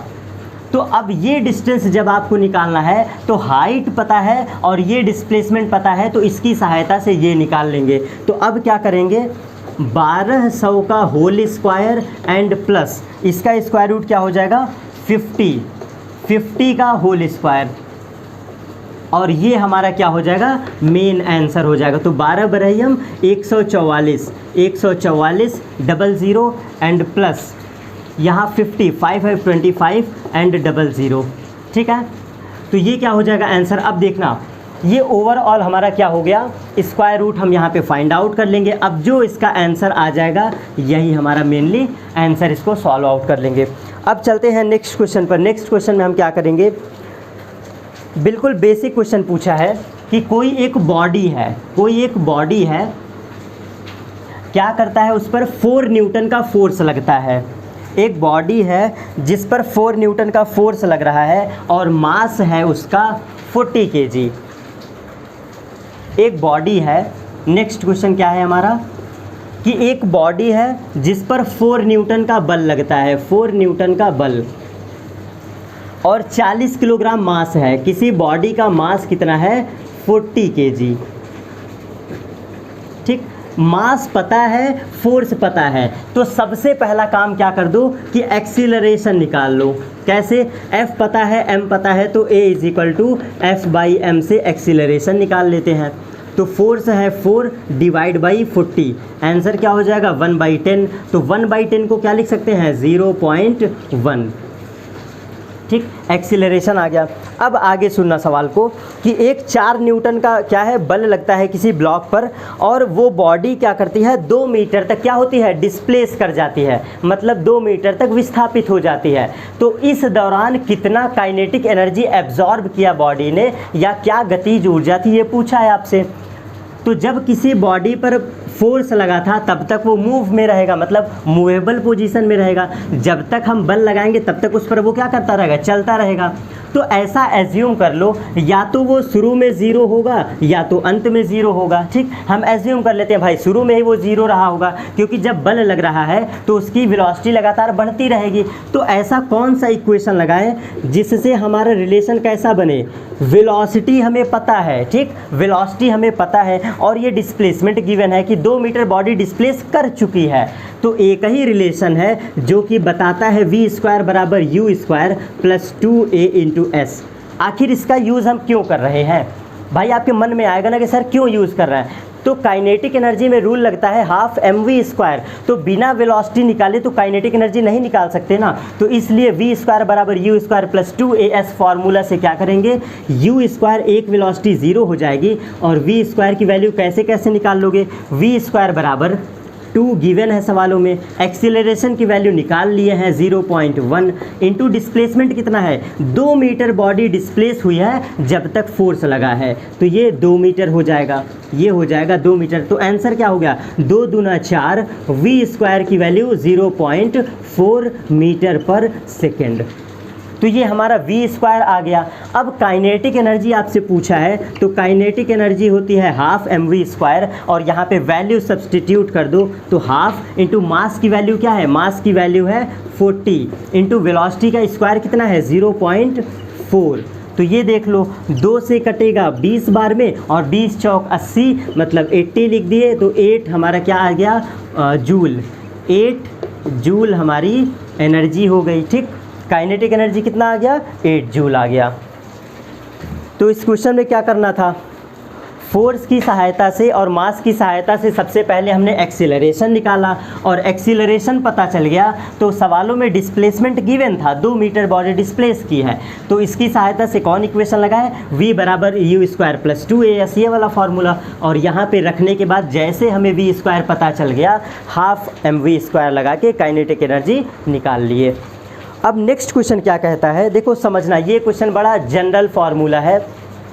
एक गुब्बारा है जिसमें हीलियम गैस भरी गई है। सवालों को पढ़ना, क्योंकि यही समझ में नहीं आएगा हम फार्मूला कौन सा लगाएं। एक गुब्बारा है, उसमें हीलियम गैस भरी गई है, जिसका टेम्परेचर कितना है 27 डिग्री सेंटीग्रेड, ठीक है। और एक वायुमंडलीय दाब पर जो गैस भरी गई है, पहले टेम्परेचर गिवन है और वायुमंडलीय दाब क्या है 1 एटमॉस्फेरिक प्रेशर, ठीक, 1 एटीएम। अब इसके बाद इसका आयतन क्या है 500 मीटर क्यूब हो जाता है, मतलब ये जो हमने किया है ये इसका आयतन क्या है 500 मीटर क्यूब। अब ज़रा ध्यान से समझना, टेम्परेचर गिवन है और प्रेशर गिवन है, और ये क्या है वॉल्यूम। सर कैसे पहचान गए, मीटर क्यूब किसका यूनिट होता है, वॉल्यूम का यूनिट होता है, ठीक। तो ये टेम्परेचर हो गया, ये प्रेशर हो गया, ये वॉल्यूम हो गया, 3 बातें पता चली। अब आपसे पूछा क्या है, अगर उसी हीलियम गैस का आयतन जो है 3 डिग्री सेंटीग्रेड और 0.5 एटमॉस्फेरिक प्रेशर पर पूछ लिया है, तो अब अंततः क्या आपसे कहा है कि जब ये सब कुछ कन्वर्ट हो जाए किस में, -3 डिग्री सेंटीग्रेड टेम्परेचर में, मतलब ये T हो जाए, ठीक, और जो एटमॉस्फेरिक प्रेशर है वो कितना हो जाए, वो प्रेशर हो जाए आपका 0.5 एटीएम, 0.5 एटीएम। तो वो वाला वॉल्यूम आपसे पूछा है, मतलब ये V डैश पूछा है। अब जरा वैल्यू से पहचानो ऐसा कौन सा फॉर्मूला लगाएं जिससे हम ये वॉल्यूम निकाल सकें। आपके दिमाग में बहुत रूल चलेंगे ना, लेकिन आप मुझे बताओ, जब हम गुब्बारे में गैस फिलअप करेंगे या जो भी गैस भरी है, उस दौरान नंबर ऑफ़ मोल्स तो नहीं बदलेंगे ना। अगर मैं एकदम जनरल चीज़ बता रहा हूँ, क्योंकि यार आपको दिमाग नहीं लगाना है, ना बॉयल्स लॉ लगेगा, ना चार्ल्स लॉ लगेगा, ना क्या कहते हैं कोई और लॉ लगेगा। यहाँ पे आइडियल गैस इक्वेशन का फॉर्मूला लगेगा, PV बराबर nRT। सर कैसे पहचान गए, यही मैं पहचाना कि जब आप गुब्बारे में गैस भरेंगे तो नंबर ऑफ़ मोल्स कभी नहीं बदलेंगे, वो बस क्या हो जाएंगे, फैल जाएंगे, लेकिन नंबर ऑफ़ मोल्स कांस्टेंट रहेंगे। अब जरा वैल्यू को पहचान, टेम्परेचर गिवन है, P गिवन है, V गिवन है, और अंततः क्या पूछा था, T गिवन था, P गिवन था, और V डैश वॉल्यूम पूछा है। कौन सा फॉर्मूला लगाएं, PV बराबर nRT, PV बराबर nRT। तो n कांस्टेंट, R कांस्टेंट, तो क्या इस इक्वेशन को कह सकते हैं PV/T is equal to constant, कह सकते हैं। और देखो ये वैल्यू इस पर सब्सटीट्यूट भी हो रही है, तो फॉर्मूला अप्लाई कर दो, P1V1 upon T1 is equal to P2V2 upon T2। अब सब कुछ गिवन है, वैल्यू रखो और आंसर आ जाएगा। देखो कैसे, P1 की वैल्यू क्या है 1 रख दिए, और वॉल्यूम क्या है 500 है, 500 है, और टेम्परेचर कितना है 27 है ना। तो इस यहाँ पर आंसर अगर आपको याद होगा तो आइडियल गैस इक्वेशन में टेम्परेचर केल्विन में रखते हैं, तो 273 ऐड कर दिया हमने, इज इक्वल टू। अब सेकंड साइड चलो, तो क्या रखेंगे, प्रेशर, प्रेशर गिवन है 0.5 इंटू, और क्या है वॉल्यूम आपसे पूछा है तो V डैश मान लो, और डिवाइड बाई टेम्परेचर कितना है -3 है। -3 में जब 273 जोड़ोगे तो क्या हो जाएगा, -3 प्लस 273, तो प्लस का 270 हो जाएगा। तो ये आ गया आपका इक्वेशन। अब क्या इसको सॉल्व नहीं कर सकते हैं, यहाँ से हम V डैश की वैल्यू फाइंड आउट कर लेंगे, ठीक है। सोचो कितना सिंपल क्वेश्चन, बेशक यार टफ है क्वेश्चन, मैं भी कहता हूँ टफ है, लेकिन वैल्यू से पहचाना करो, वैल्यू देख के सोचा करो कि कौन सा इक्वेशन लग रहा है। तो ये वैल्यू से मैंने देख के पहचान लिया कि यही इक्वेशन लगेगी यहाँ पर, ठीक है। अब चलते हैं इसके बाद नेक्स्ट क्वेश्चन पर। तो नेक्स्ट क्वेश्चन क्या करना है,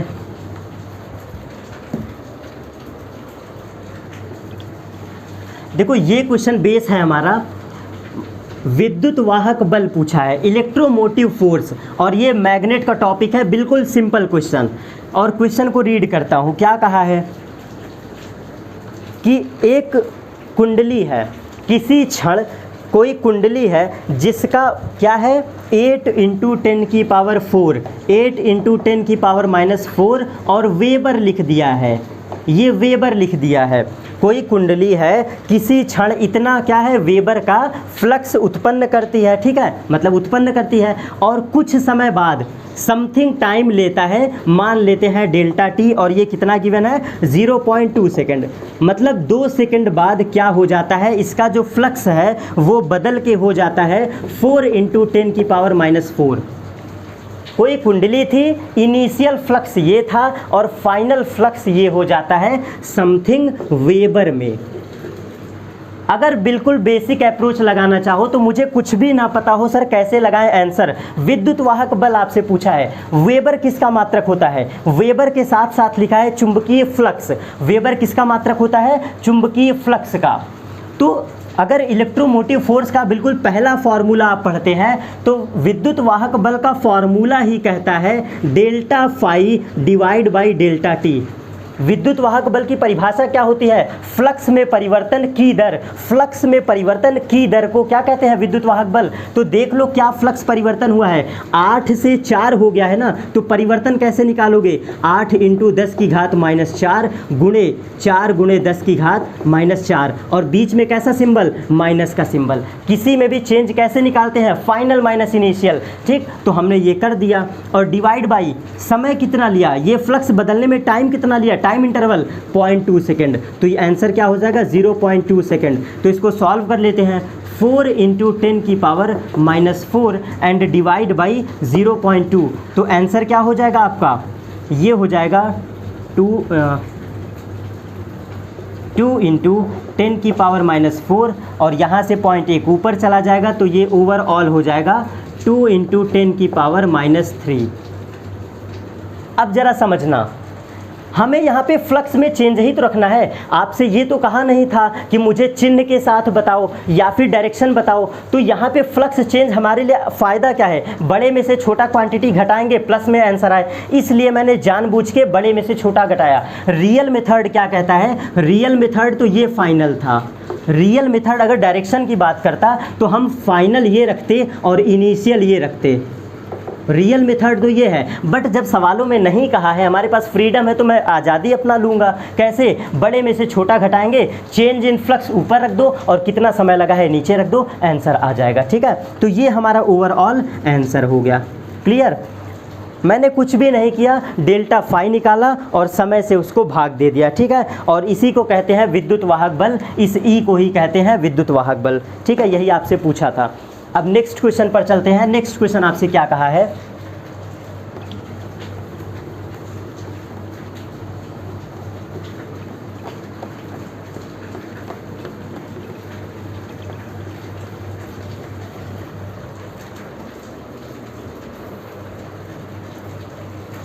ये भी क्वेश्चन बहुत अच्छा है।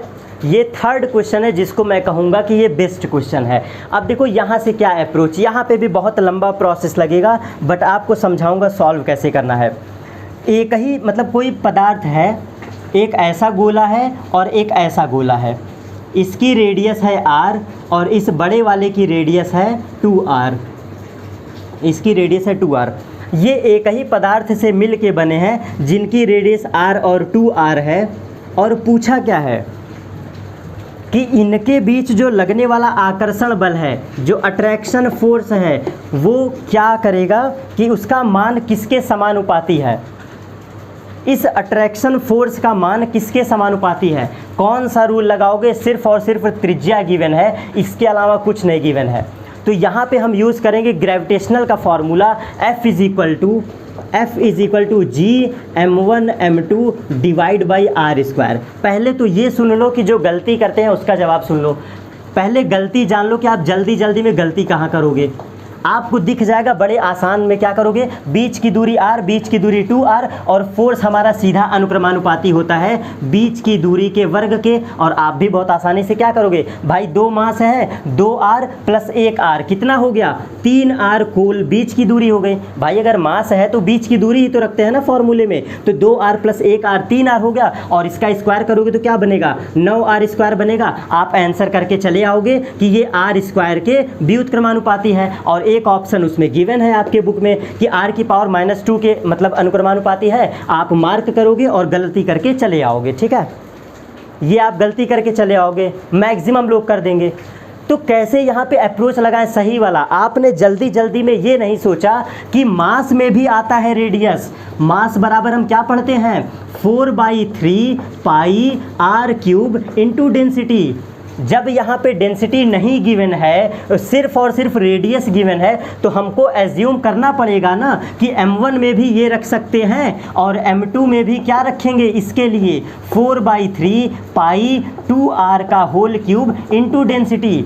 जब दोनों एक ही पदार्थ से मिल के बने हैं तो डेंसिटी सेम, ठीक। चेंज क्या होगा, रेडियस चेंज होगा कि नहीं, क्योंकि 4/3 पाई जब रेडियस r है तो मास में एक बार r आएगा, और जब रेडियस 2r है तो उसके लिए मास ये आएगा।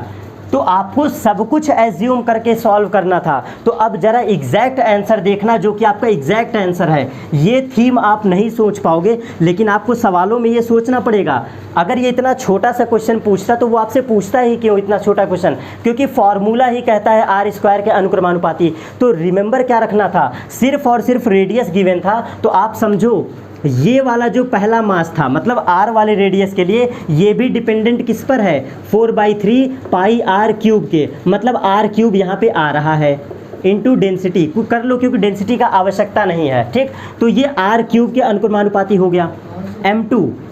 m2 में क्या हो रहा है, 4/3 पाई, और अब r क्या हो जाएगा, 2r का होल क्यूब इंटू डेंसिटी। हो सकता है ना, क्योंकि मास 1 में ये आएगा, मास 2 में ये आएगा।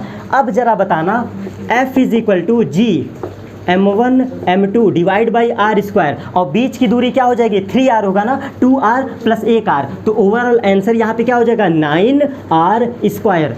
अब पूरा सब्सटीट्यूट करो तो r क्यूब यहाँ से ले लो, क्या हो जाएगा, r क्यूब यहाँ से आ जाएगा एकवा, और बगल में क्या आ जाएगा, इसका भी r क्यूब निकल के आएगा, क्योंकि 2 तियाँ 8, 2r का क्यूब करेंगे तो 8r क्यूब होगा ना। तो सिर्फ और सिर्फ आपको r क्यूब के रिस्पेक्ट में बताना है, और डिवाइड बाई नीचे कितना है, r का स्क्वायर। ये रियल आंसर था। तो 2 से ये 2 कट जाएगा, तो बचेगा क्या, 3 और 1 4। तो फोर्स जो अनुक्रमानुपाती होगा, ये किसके अनुक्रमानुपाती होगा, r की घात 4 के।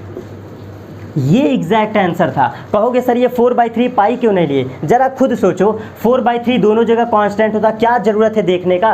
पदार्थ का क्या कहा है, दोनों एक ही पदार्थ से मिलके बने हैं तो डेंसिटी सेम है। भाई डेंसिटी का रिलेशन थोड़ी ना पूछा है आपसे तो मास के बीच पूछा है ना कि फोर्स किसके अनुक्रमानुपाती है, और संबंध दिया है r के रिस्पेक्ट में, रेडियस के रिस्पेक्ट में। इसलिए मैंने डायरेक्ट संबंध निकाल लिया, यहाँ का r क्यूब ये निकल के आया, और यहाँ से 2r क्यूब ये निकल के आया। तो r स्क्वायर से r स्क्वायर कैंसिल आउट हो गया, आंसर क्या बचा, r की पावर 4। ये एग्जैक्ट आंसर है।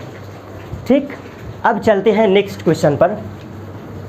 ये सवाल ज़बरदस्त था, क्योंकि 3 सवाल जो पूछे थे वाकई कंसेप्चुअल थे। मैक्सिमम जगह बच्चे गलती कर सकते हैं, 3 क्वेश्चन बहुत अच्छा पूछा था ये। और वेव, साउंड एंड वेव का जो क्वेश्चन आया था वो तो ऑलरेडी मैंने करवाया हुआ है साउंड एंड वेव में, इसलिए वो सिंपल ही था। तो नेक्स्ट क्वेश्चन पर अब चलते हैं कि क्या कहा है आपसे, कोई 5 क्या है, प्रतिरोध हैं, 5 एक समान प्रतिरोध हैं जो कि श्रेणी क्रम में जुड़े हैं। सवाल को रीड कर देता हूं कि 5 एक समान प्रतिरोध जो कि श्रेणी क्रम में जुड़े हैं और 5 वाट की पावर उत्सर्जित मतलब करते हैं वो, तो समानांतर क्रम में अगर उसी 5 को अगर समानांतर क्रम में जोड़ दिया जाए तो उस केस में हमारा क्या हो जाएगा, उसका आंसर क्या होगा, मतलब कैसे इसको सॉल्व आउट करेंगे। तो देखो इसमें क्या रूल कहता है, जब 5 सेम जो 5 समान रेजिस्टेंस हैं जब श्रेणी क्रम में जुड़ते हैं तो वो क्या हो जाते हैं, n गुना हो जाते हैं। तो अगर R ओम के 5 प्रतिरोध जुड़े होंगे, अगर R ओम के 5 प्रतिरोध जुड़े होंगे तो उस केस में क्या हो जाएगा आपका टोटल एनर्जी क्या हो जाएगा R plus R plus R plus R plus R. ठीक, ये 5 बार करेंगे तो ओवरऑल R क्या हो जाएगा 5R हो जाएगा। हाँ बिल्कुल सही है। और टोटल वोल्टेज क्या हो जाएगा V हो जाएगा। तो इस केस में जो आपका क्या होगा पावर, इस केस में पावर क्या हो जाएगा P is equal to V square divide by R. यही फॉर्मूला पढ़े हैं। तो यहाँ से क्या कर सकते हैं वी स्क्वायर डिवाइड बाई इस R की वैल्यू क्या हो जाएगी 5R। क्लियर, इसको मान लो इक्वेशन 1। तो पावर 1 बराबर क्या हो जाएगा V square divide by 5R, equation first मान लो। इसी तरह से इन 5 प्रतिरोधों को हम क्या करेंगे पैरेलल मतलब कि समानांतर जोड़ेंगे।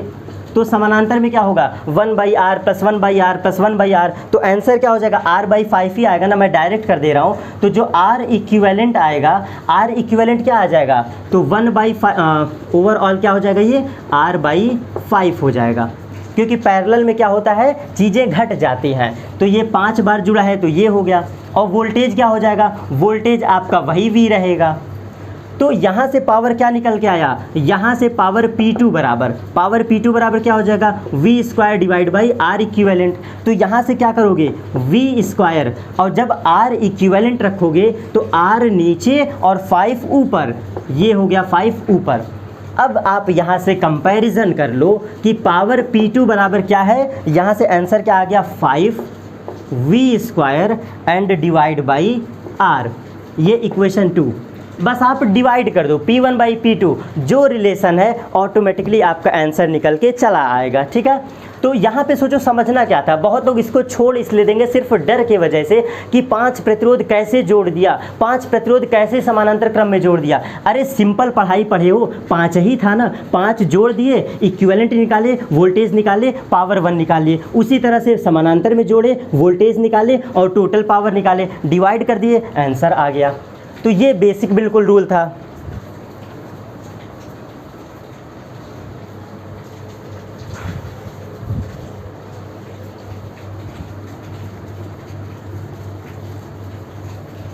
अब नेक्स्ट क्वेश्चन पर चलते हैं।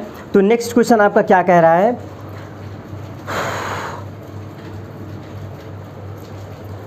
20 न्यूटन का कोई एक बल है। देखो ये एकदम सिंपल क्वेश्चन है, वर्क डन एनर्जी का, कार्य चैप्टर का है। 20 न्यूटन का कोई बल है, ठीक है, और 45 डिग्री पर लगता है। ये जो बल है फोर्स का डायरेक्शन 45 डिग्री पर है, और क्या करता है 1 मीटर बॉडी डिस्प्लेस हो जाती है। कितना दिया है 1 मीटर।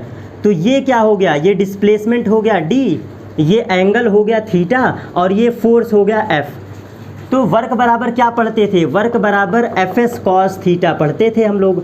तो सब वैल्यू पुटअप कर दो, 20 इंटू एस की वैल्यू 1 इंटू कॉस में 45, कॉस की 45 वैल्यू क्या होती है 20 इंटू 1/√2, ये होता है। तो एक्चुअल में तो आंसर यही है, लेकिन ये आपके मतलब जो विकल्प है उसमें नहीं अप्लाई है। तो सर कैसे आंसर निकालें, √2 से मल्टीप्लाई कर दो एंड √2 से डिवाइड कर दो। कर सकते हैं बिल्कुल। अब देखो होगा क्या, √2 और √2 मिलके क्या हो जाएंगे 20/√2 एंड डिवाइड बाई 2। तो ये 2 से कट जाएगा 10 बार में, तो वर्क कितना हो गया 10/√2। ये आपके ऑप्शन में है, तो ये आंसर हो जाएगा। आंसर ये भी है हमारा, आंसर ये भी है, ठीक है। और लास्ट क्वेश्चन क्या है कि 2 लेंस हैं। देखो यहीं पे समझ लेते हैं, बिल्कुल छोटा सा फॉर्मूला है। 2 लेंस हैं जिनकी डायोप्टर किसका यूनिट होता था। अगर आप ह्यूमन आई चैप्टर कभी भी पढ़े होंगे तो डायोप्टर पावर का मात्रक होता था, जो कि लेंस की क्या करता था क्षमता को बताता था, पावर को। तो यहाँ पे गिवन है 2 लेंस है, एक की क्षमता है 2.5 और दूसरे की क्षमता है 1.5। ठीक, 2 लेंस है, दोनों की क्षमता गिवन है। आपसे कहा क्या है कि पहले तो कुल क्षमता बताओ, कुल क्षमता। तो सर क्या होता है कुल क्षमता, लेंस की पावर चाहे जैसा भी हो जुड़ जाता है। P बराबर P1 प्लस P2 कितना हो जाएगा 2.5 प्लस 1.5 मिलके कितना हो जाएगा 4 हो जाएगा। 2.5 प्लस 1.5 कितना हो जाएगा, पावर बराबर 4 डायोप्टर। अब आपसे इसने फोकस दूरी पूछा है, तो फोकस दूरी का फॉर्मूला क्या होता है, फोकस दूरी का फॉर्मूला होता है 100 divide by 4 is equal to focus दूरी। आप लोग पढ़े होंगे तो फोकस दूरी पावर के क्या होता है, व्युत्क्रमानुपाती होता है। वहीं से रिलेशन मैंने निकाल दिया और 100 divide by 4 is equal to कितना हो गया, 25 सेंटीमीटर। ये रिमेंबर रखिएगा, जब यहाँ पे 100 रखते हैं तो आंसर सेंटीमीटर में आता है, और जब यहाँ पर 1 रखते हैं तो आंसर मीटर में आता है। मैंने 100 में रखा है इसलिए आंसर किस में है, सेंटीमीटर में है। तो ये इतने हमारे जितने भी क्वेश्चन पॉलिटेक्निक मैथ है मैंने सब के सब डिस्कस कर दिए। तो अब मिलेंगे नेक्स्ट किसी टॉपिक पर। Thank you.